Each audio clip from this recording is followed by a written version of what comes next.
Yes, Kenya. Tamu sana, tamu sana, tamu sana. Yes. About 3 days ago, political parties bill, the debate on that bill was pushed to next year, that's January. After which the Speaker, Justin Muturi, recalled Parliament.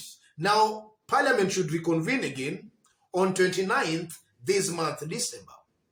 And already, Tanga are crying foul as a result of that. Yes. Rigathi Gachagua, in an interview with the Standard, had this to say. If you look at the spirit of the bill and the fact that it's being sneaked in, you can see that there is a mischief. The main purpose of the bill is to rush the timelines so that OCA principals are coerced to join Raila, the MP and ally of DP William Ruto, told the Standard. That's Rigathi Gachagua after Justin Muturi recalled Parliament back for a sitting on 29th this month, December. What does this mean, ladies and gentlemen? Because after the bill had been pushed to January next year, Tanga were actually celebrating and saying they had won. But little did they know that actually they were just shooting themselves on the foot. They were just maybe exposing their game plan to the opponents, or rather to their competitors. What does this mean politically?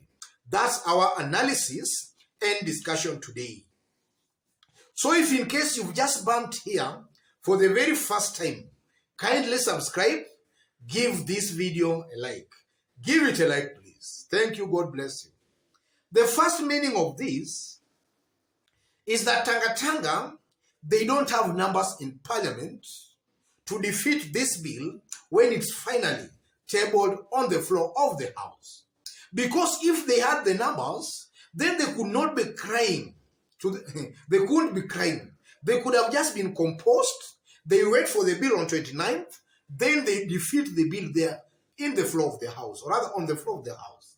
But now coming out to start crying that the bill is being sneaked to make Raila president, that's an indication that these people, they don't have the numbers. So the numbers they've been talking about, these are just politics.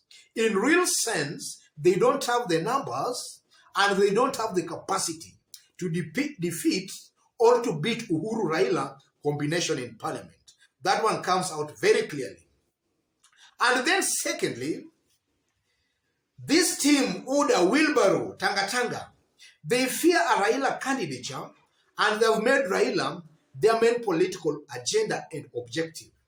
Even though they are saying Raila is old, or we want to face Raila Amolo Odinga because he's the weakest, those are just talks. The truth of the matter is that Tanga, Ruto and his team, they fear a Raila candidature. And they know, and this is a given fact, that in the event they face Raila Amolo Odinga, then most definitely they don't have a chance of winning that election. So they have just made Raila Amolo Odinga their political agenda, their political objective, and their political everything. In the absence of Raila, maybe they allow nothing to tell Kenyans. Yes. And then the third point,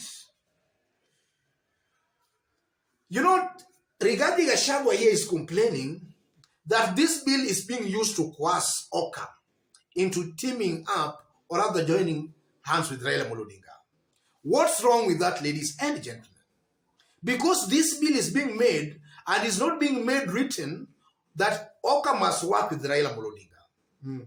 The bill is just being made. What stops this team, Ruto and his team, from also forming a coalition with OCA?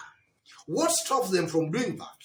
That's just an indication that this is a team that cannot craft coalition agreements or cannot form coalition with maybe other political parties.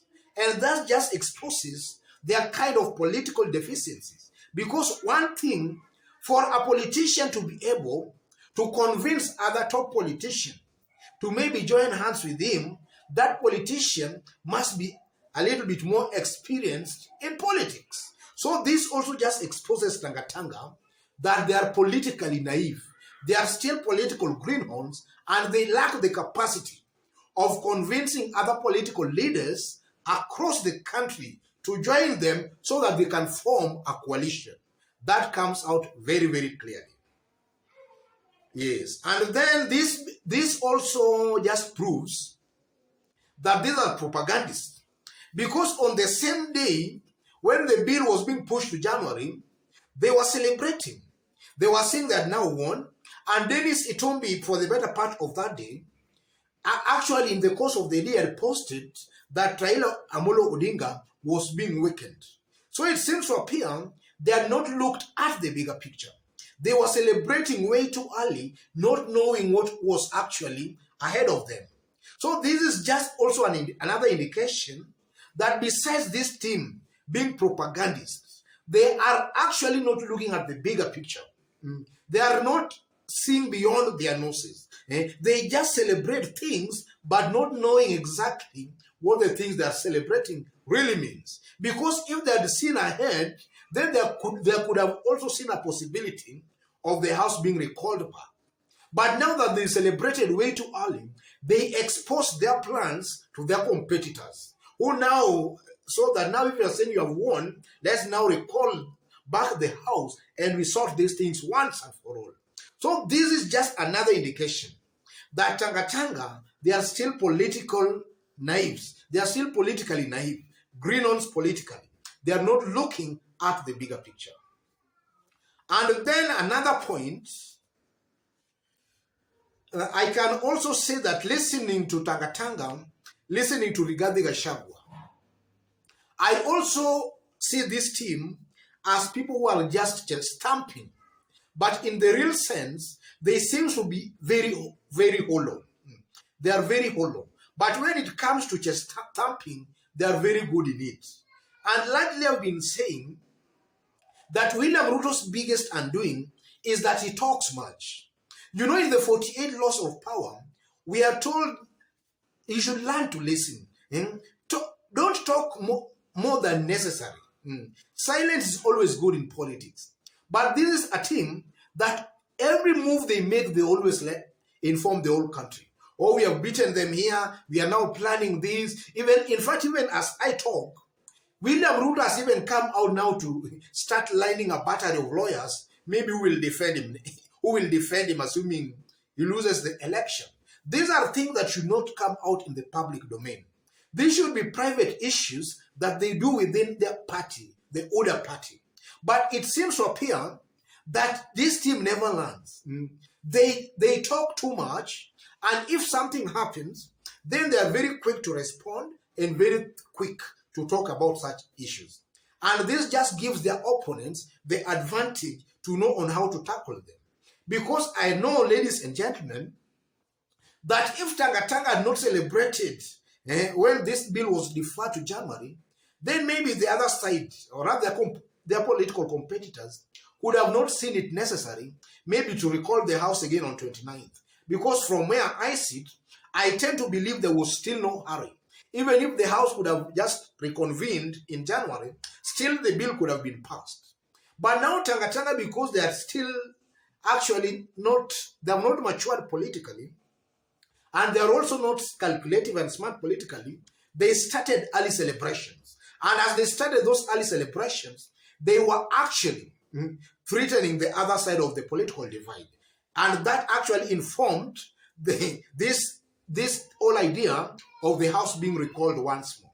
So I tend to believe, ladies and gentlemen, that William Ruto and his team, they should talk less. They should not be talking if something that just comes up, then they are there talking about it. They should talk less, not the way they're doing. Otherwise, ladies and gentlemen, just as I did indicate when we were starting, if you've just bumped here for the very first time, subscribe, give this video a like. Give it a like, please.